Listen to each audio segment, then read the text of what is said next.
What's up, everybody? Welcome in to Tailgate with me, episode 3. That was absolutely brutal. I've been a Charger fan for a long time, and that was probably the most exciting yet heartbreaking loss I have ever witnessed as a Chargers fan. So we're going to start off today's episode with a moment of silence. Join me. Emotional damage. Move on with it. There's still some football. We're still going to be tailgating, still going to be making a lot of good food. But let's talk about the game a little bit, get into it. Obviously, there's a lot of talk about Brandon Staley, and he cost us the season, and it was his fault that the Chargers aren't in the playoffs right now by not calling a timeout at the end of the game. So I'm going to dive right into that. Regardless if Staley called that timeout or didn't, the Raiders were going to run a freaking play. Derek Carr was in shotgun. It was 3rd and 4. The play clock was at about 5 seconds. All this talk that he was just going to kneel it out all of a sudden is bogus. So what Brandon Staley did is he realized they were in 11 personnel. He had Kenneth Murray on the field, which I'm going to talk about here in just a second. Pulled him off the field. We got Kaiser White and Linval Joseph in there as a rotation, which is our better run defense. They didn't lose because Staley called the timeout, and technically they would have ended in a tie. They lost because the frickin' Chargers run defense cannot make a stop when it matters. And this is the entire season. And unfortunately it came down to that, and we were, honestly playing for a tie at that point, which would have got the Chargers into the playoffs, but, here we are. The season didn't come down to, the winning in against the Raiders. We should have never been in that position. The big blown game against the Texans, the game against the Broncos, the loss against the Vikings, I can walk through the whole season, but anyways, I am really excited about the upcoming season because we have an absolute stud at quarterback who I think has already established himself as maybe a top 3 quarterback in the NFL in Justin Herbert. That fourth quarter was absolutely ridiculous. I was sitting there watching the game with my wife. I told her several times, the game's over, there's no way we're going to keep this going. And all of a sudden, Justin Herbert converts. 4 6-down conversions in that fourth quarter, several crazy plays in overtime that kept the Chargers to having a chance to win that game. And without him, there was no way that they were going to come back in that game.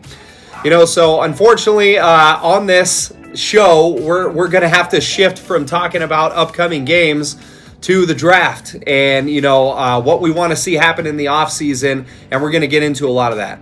So let's talk about some personnel decisions, if anything cost us the game.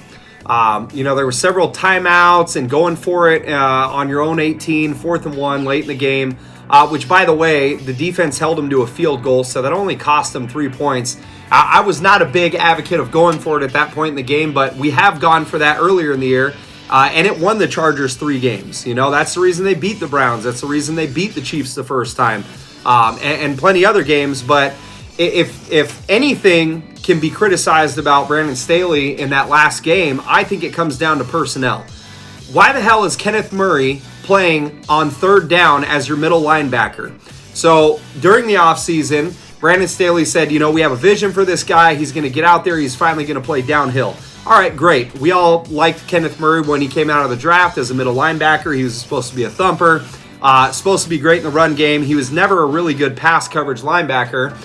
So now, halfway through the season, you come out in a press conference and you defend him saying that, yeah, we see him as more of an edge player.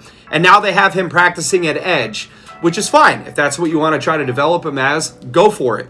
But now in the biggest game of the year, winning in against the Raiders, after you just got done saying we see him as more of an edge player, he's your 3rd down linebacker, which is a huge liability. If you follow Pro Football Focus, he had his worst game of the entire year. He was at like a 28%. I think that was a little bit too high.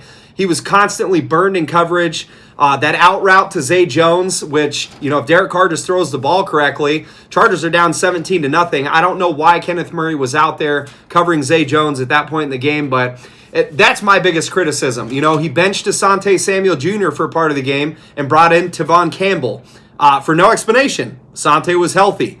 So if anything, that game, outside of the timeout, which the media is going crazy over, and all the other stuff that was criticized, I think the personnel decisions has been a bigger question mark for me heading into next year, which I hope. Chicken burrito bowls.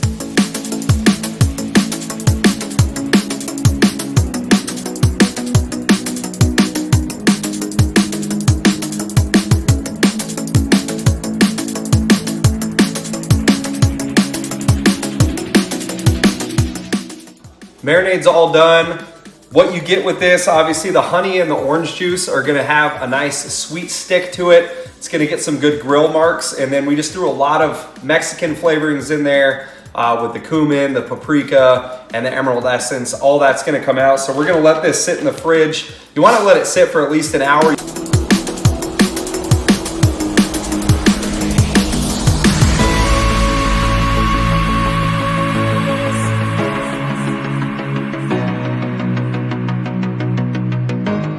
And this menu right here is actually inspired from Chipotle. You're gonna have fresh guacamole, which we do not charge $2.95 extra for. You can put as much as you'd like. I did make a fresh batch of salsa yesterday, which in an upcoming video, I'm actually gonna make a batch of salsa and show you guys how I make that. We're gonna have some fresh corn that we're gonna throw on the grill. You got some black beans, some cheddar cheese, sour cream, and we're gonna make our own cilantro lime rice. Be grilling the chicken and the corn. I'm gonna throw the corn on first. The corn takes a little bit longer. That way it gets some good grill marks on it. Fire roasted corn tastes great in this dish. And then as far as the chicken's concerned, I cook it almost like a steak on the grill. I wanna sear it for about 1 or 2 minutes on each side, get some nice grill marks on it, and then move it into indirect heat and let it just kind of bake in there. Total cook time is probably around 15 to 20 minutes. Get that corn out of my face.